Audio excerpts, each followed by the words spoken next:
Now, please, can we welcome to the Baobab Bar stage, for the first time speaking at the Towner, Mr. Philip Woodford.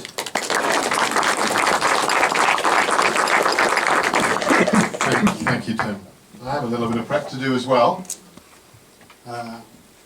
Somewhere under here is part of my prop, and I didn't know I was going to be competing with Mike, but I say well done, Mike. This is no contest, really. You win hands down. But I'm going to keep you guessing about this. I don't think I'm going to come to any major harm with that. So, Tim said this was the masks we wear. I'm calling it I Gotta Be Me, and you may know this track. I've gotta be free, daring to try to live with or die. I've gotta be me. Anyone know who that was? Sammy Davis Jr. singing I Gotta Be Me, and he has a line in there that says, I can't be right for somebody else if I'm not right for me. And it kind of got me thinking that. If I can't be right for somebody else, I can't be right for me. So who is this me that I gotta be? It's a question that I've been challenged with most of my life, actually. But I heard on the radio a few weeks back Ade Edmondson on Desert Island Discs. I don't know if everyone heard that one, but yeah, it was a rather lovely episode, and he talked very fondly of his dear friend Rick Mail, who sadly died too young. But at the end of it, they asked him, what's your luxury going to be on the island? And he proudly said, it's going to be a tab of acid. And they said, why is that? He said, because I think I need to expand my consciousness, because I've reached the age of 66 and I still don't know who I am. And I thought, well, that's an interesting point, because I know some other actors. He's an actor, of course. I know another actor who's in his 80s, lives in Sussex. I can't say who he is. I don't know. I wasn't told. But he came to some friends of mine seeking an answer to that question. After all of these years of playing these parts, he still had that question. I really don't know who I am. So you may say, well, look, that's the fault of actors, you see. You play so many parts, you get lost, you get confused. But I think we know that Shakespeare had a thing or two to say about that. All the world's a stage, and all the men and women are merely players. They have their exits and their entrances, and one man in his time plays many parts. And you may think that, well, this is the 400th anniversary of the publication of the first folio of Shakespeare's plays. This is from As You Like It, Jake was saying that. But I guess what I'm curious about is, if there's all these parts we play, how do we know which one is truly us? I used to know a guy, well, you've heard this sort of Dickensian character, Mr. Gradgrind. What you see is what you get. You know, that's who I am. I kind of tend to mistrust that, as much as I would mistrust the iceberg that sank the Titanic. Because there's a lot more beneath the surface, isn't there? So do we know when we're playing these different roles? So where am I to be found? And this is a rather beautiful picture I found. Anyone idea what this might be? It's 10 years of the phases of the moon, 48 different phases, all beautiful colours of the moon. And it got me thinking about, these are all the different roles perhaps we play in our lives. These are the ones that we travel towards, and some rather gorgeous ones there in the centre. Because we know that we play these satellite personas. So I had a guess at trying to estimate some of these, you know. We have our jobs, we have our family, the leisure, we have the lover. But right in the centre is this sense of me. And maybe there's a moment where we think, well, can I get back to that me, the sort of the core of who I am? And that's the question that Charles Bukowski asked. Can you remember who you were before the world told you who you should be? And I kind of thought, yeah, that is true of me. Because I had a job years ago that was decided for me in a way. Sadly, because my father had died quite young, he wanted to be a lawyer. So the expectation was, oh, maybe you can go and live his unlived life. Well, that was never specifically said, but it was certainly encouraged. Go and be this honourable practice of a lawyer, which I did. But it wasn't really me. And I used to skip up the road from the Inns of Court at High Holborn to a theatre school. And there I had sort of permission to play all these other different roles and discover something more. Now, there is this sense of what can we learn from those that have lived a life? Are there any regrets? And there was a piece of research done by a lady, a nurse I think it was, at a hospice called Bronnie Ware in Australia. Anyone heard of the 5 regrets of the dying? No? Well, Marcus Aurelius, we've heard already from some distinguished philosophers, said, let each thing you would do, say or intend be like that of a dying person. That's a pretty profound statement, I think. What is the gift that they can give us? So Bronnie asked this question of those in the hospice that she worked. What regrets do you have? And the first one was, I wish I had the courage to live a life true to myself, not the life others expected of me. Well, you can understand that certainly resonated with me. Yeah, I lived a life that was expected of me, but it wasn't really me. So the courage to live something that, that was more true to me, this true to self. And the second one, I think, is even more interesting. This was also a challenge for me. I wish I'd had the courage to express my feelings. That's not very British, is it? To express our feelings. And that's part of the reason why I did go up the lane to the theatre school, because there was a permissive space to kind of share all those satellite personas, play these characters, be more of who I wanted to be. Because Bronnie said that what happened was that people would, the reason that we didn't have the courage to express their feelings, she said, was, well, any ideas why we don't express our feelings? Sorry, what's that? To hurt someone else's feelings. Exactly. To keep peace with others. So there's a sense that we maybe shrink ourselves, which I'll come to in a moment, but she went on to say, they settled for a reduced, or this is what they said, they settled for a reduced existence and never became who they were truly capable of becoming. And this is the more challenging part.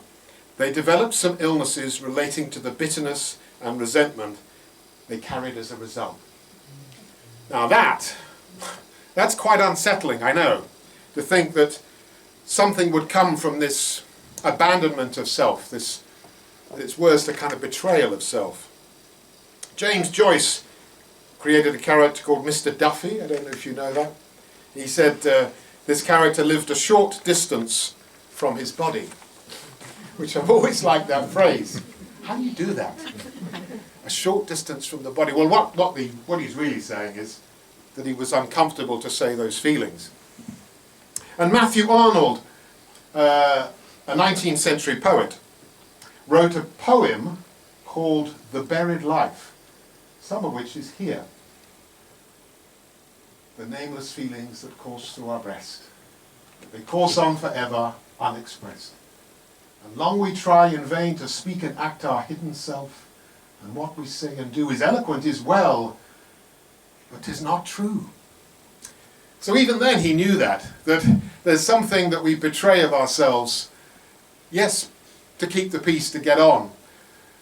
And it's been said that maybe we do get to the end of our lives as the only place, and I know this is a harsh one, but someone suggested to me, maybe it's the end, that's the only place where we can really be safe at the end, because we've adapted so much And what happens is that we shrink. We shrink to fit in. And there's a kind of a constriction, a contraction of that true self. Our voices, I know that was true for me, our voices get squeezed, constrained. Dare I say, could I say this in kind of we're approaching Christmas? Anyone looking forward to that?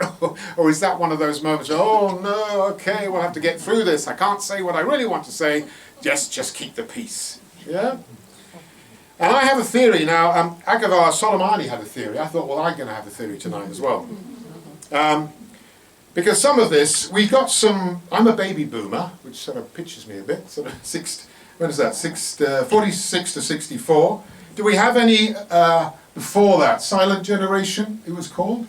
Yeah? Or the golden generation goes, I didn't know some of these things. Generation X, 65 to 80. Anyway, Generation Y. Well, I think that what happened during the war and lots of other experiences there was a slogan that you've probably seen has become quite popular, which is keep calm and carry on. You remember that one? And that's still very true, I think, is don't ruffle, don't upset things. T.S. Eliot said, humankind cannot bear too much reality. And trauma is an injury to the capacity to feel. So I can understand at that time that we can't talk about this. You know, don't mention the war. But the thing is, I think that's also trickled into this, current experience of dare we, could we? Because let's be honest, it's pretty unsettling at the moment, the world. Do we just keep calm and carry on? Or can we get to express some of those feelings? I work on a phone line for a charity, and the number of times that people call and go, thank goodness you're there, because this is the first time I've had the chance to say this. You think, whoa, really? This is the first time that it's felt safe enough to speak what is really true for you. So I grew up with some of that, and I thought, well, actually, my version is that, well, actually, that's what they're saying, is keep yourself hidden. Certainly as a child. So what do we do? And this is the bit about the masks. Well, we know this. The masks we wear. This is Greek theatre. Some of you may know this. But the masks were worn to depict the emotions, the feelings that the characters were playing. And of course, we went, in the Greek times, they went to see this theatre almost as a vicarious experience. Meaning that the act would go on, they could feel it, but they wouldn't have to experience it completely, but they would take it away. And we still have this in some way. Some TV programs carry a warning, don't they, at the end of it? If you've been affected by any of the issues on this, please call such and such and such. So let's take it away and consider what you're going to be doing with that, which is why I was drawn to theatre. Because theatre is a place of polarities. Tragedy and comedy.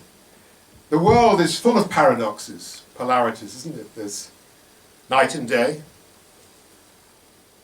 rain and wind and snow and sun, male and female, although that's not so easy these days.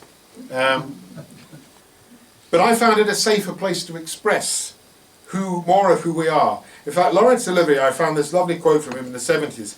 He said, theatre can tell the secrets and knowledge of the human heart. He then went to say, it's vitally important that the world knows itself.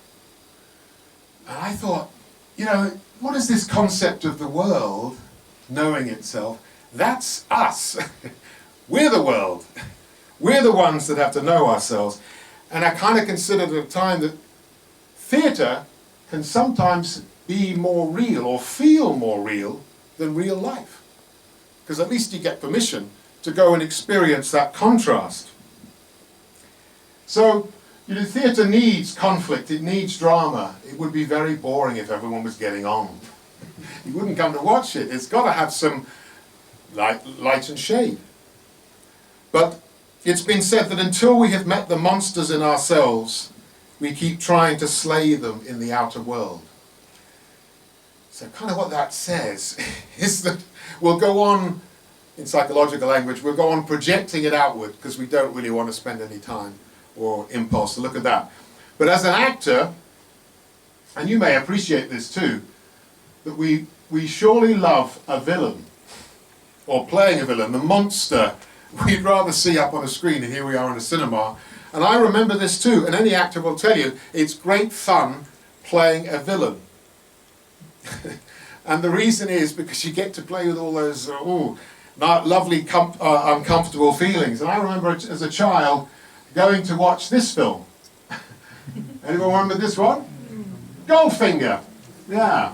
And I remember Bond, Sean, saying, "You expect me to talk?" And Goldfinger said, "No, Mr. Bond, I expect you to die." I thought that was a fabulous line. And then we had people like, the great Alan Rickman, who's the Sheriff of Nottingham. He won a BAFTA for that, I think.